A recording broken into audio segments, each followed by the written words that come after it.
Good evening সকলকে। যখনই আমাদের বালুরঘাটে আসার প্ল্যানিংটা হয়ে গিয়েছিল, মানে টিকিটটা কনফার্ম হওয়ার পর থেকেই আমি মনে মনে একটা লিস্ট বানিয়ে নিয়েছিলাম যে আমি বালুরঘাটে গিয়ে কী কী জিনিসপত্র কিনবো। আসলে কিছু জিনিসপত্র আছে যেগুলো উড়িষ্যাতে আমি একদমই পাই না, আর পাওয়া গেলেও খুব একটা পছন্দসই হয় না।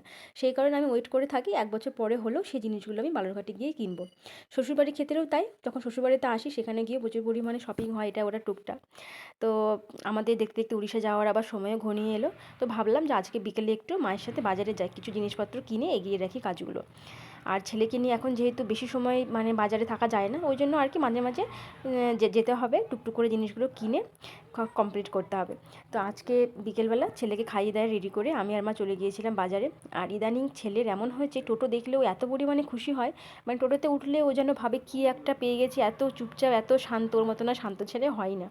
তো প্রথমেই আমরা চলে গিয়েছিলাম বিশ্বাসপাড়ায় যে নতুন রূপোর দোকানটা হচ্ছে, সেখানে কিছু গিফটের জিনিস কেনার ছিল আর আমিও কিছু জিনিসপত্র কিনেছিলাম। আসলে সামনে আমার জায়ের ছেলের অন্নপ্রাশন আছে, তো ওর জন্য একটা গিফট কিনেছিলাম। তো ওগুলো পরে আমি শেয়ার করব। আর এই তারপরে চলে গেছিলাম জুতোর দোকানে, মানে আমার ছেলের জন্য মা জুতো জুতো কিনেছিল। ওর জুতো অনেকই আছে কিন্তু মায়ের ইচ্ছা হয়েছে জুতো কিনে দেবে। যাই হোক, আমি মানা করলাম, তবুও দুজোড়া জুতো ওর জন্য কিনলো।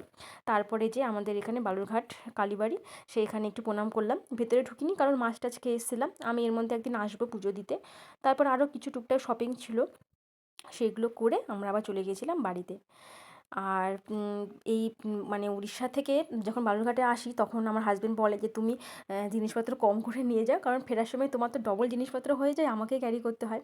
তো যাই হোক, ছেলের জন্য এই দুটো জুতো কিনেছিলাম। ওর এই জুতোটা খুব পছন্দ হয়েছে, এটা আর একটা শু কিনেছিলাম।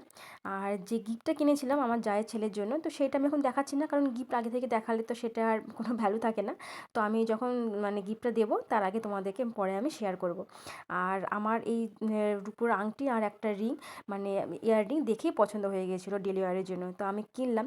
আসলে ইদানিং বেশ কিছুদিন ধরে দেখছি সোনার দাম বাড়ার পর থেকেই বিভিন্ন জায়গাতে, মানে ইউটিউব বা যে বিভিন্ন জায়গাতে খুব সুন্দর সুন্দর রূপোর মানে অলংকার বিক্রি হচ্ছে, মানে ইয়াররিংস বলো, শাখা বাঁধানো বলো, পলা বাঁধানো বলো, খুবই সুন্দর সুন্দর কালেকশান। তো আমার মানে ইচ্ছে ছিল বালুরঘাটে গিয়ে আমি এরকম কিছু কালেকশান জিনিস কিনবো।